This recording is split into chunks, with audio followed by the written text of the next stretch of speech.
सुप्रभात बच्चों। हिंदी व्याकरण की कक्षा में एक बार फिर से आप सबका बहुत बहुत स्वागत है।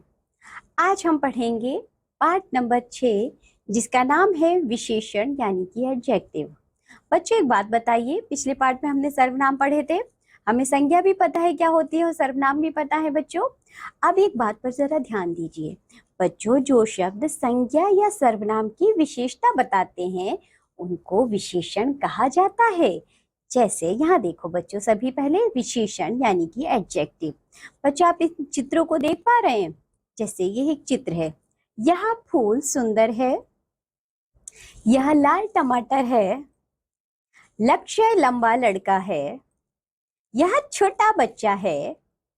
तो बच्चों ये जो मैंने वाक्य पढ़े, जैसे मैंने कहा यह फूल सुंदर है, तो बच्चों सुंदर से हमें उसकी फूल की विशेषता पता चल रही है ना, तो इसको हम विशेषण कहेंगे। जब मैंने कहा बच्चों यह लाल टमाटर है, तो जो लाल शब्द है बच्चों वह टमाटर की खूबी बता रहा है, इसको हम कहेंगे विशेषण। इसी तरह बच्चों मैंने जब कहा लक्ष्य लंबा लड़का है, तो बच्चों जो लंबा शब्द है यह विशेषण है। यह छोटा बच्चा है, तो बच्चों जो छोटा है वह विशेषण है।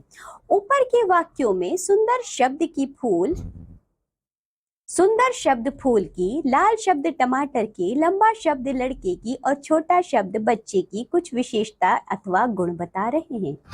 इन्हें विशेषण यानी कि एडजेक्टिव कहा जाता है। सबसे पहले देखिए आप लोग परिभाषा यानी कि डेफिनेशन क्या होती है। जो शब्द संज्ञा अथवा सर्वनाम की विशेषता अथवा गुण बताते हैं उन्हें विशेषण यानी कि एडजेक्टिव कहा जाता है। जैसे अच्छा, मीठा, ऊंचा, सुंदर आदि। कुछ अन्य विशेषण देखिए बच्चों, ठंडा, गर्म, ऊंचा, नीचा, हरा, छोटा, बड़ा, कच्चा, पक्का, नमकीन, जहरीला, कड़वा, तीखा, महंगा, सस्ता आदि। ये होते हैं बच्चों कुछ विशेषण। जैसे बच्चों हम कहते हैं ना चाय बहुत गर्म है, आम कच्चा है, चाट बहुत तीखी है, कबूतर सफेद है।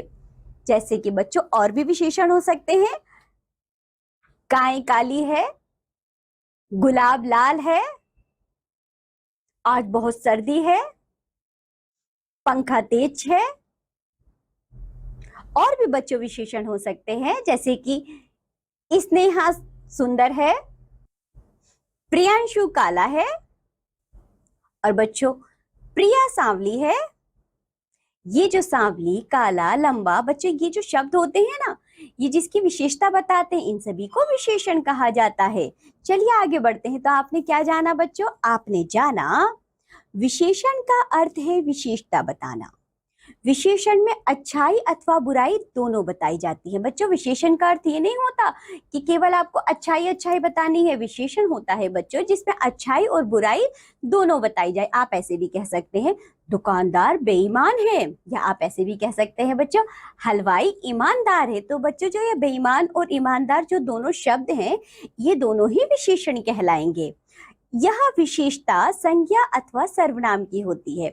बच्चों जो ये विशेषण वाले शब्द हैं ये विशेषण संज्ञा या सर्वनाम की विशेषता बताते हैं। क्या आप जानते हैं, इधर देखिए सभी, क्या आप जानते हैं सही या गलत का निशान लगाइए। वह शब्द जो किसी संज्ञा अथवा सर्वनाम की विशेषता बताता है विशेषण कहलाता है। तो बच्चों बताइए, वह शब्द जो किसी संज्ञा अथवा सर्वनाम की विशेषता बताता है क्या विशेषण कहलाता है? हाँ बिल्कुल सही, आप सही का चिन्ह लगाएंगे। फ्रॉक हरा है में फ्रॉक विशेषण है?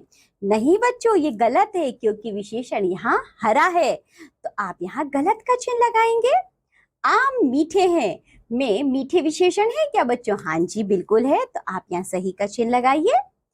विशेषण में वस्तु की बुराई भी व्यक्त की जा सकती है? हाँ जी बिल्कुल की जा सकती है, आप सही का चिन्ह लगाएंगे। तो बच्चों हमने क्या क्या पढ़ा इस पाठ में? देखिए पाठ का सार। जो शब्द कुछ विशेषता अथवा गुण बताते हैं उन्हें विशेषण यानी कि एडजेक्टिव कहते हैं। तो चलिए इसी के साथ ये पाठ होता है यहाँ समाप्त। अब आप लोग याद रखेंगे कि विशेषण क्या होते हैं। अब हम मिलेंगे आपसे अगली कक्षा में, तब तक के लिए बाय बच्चों।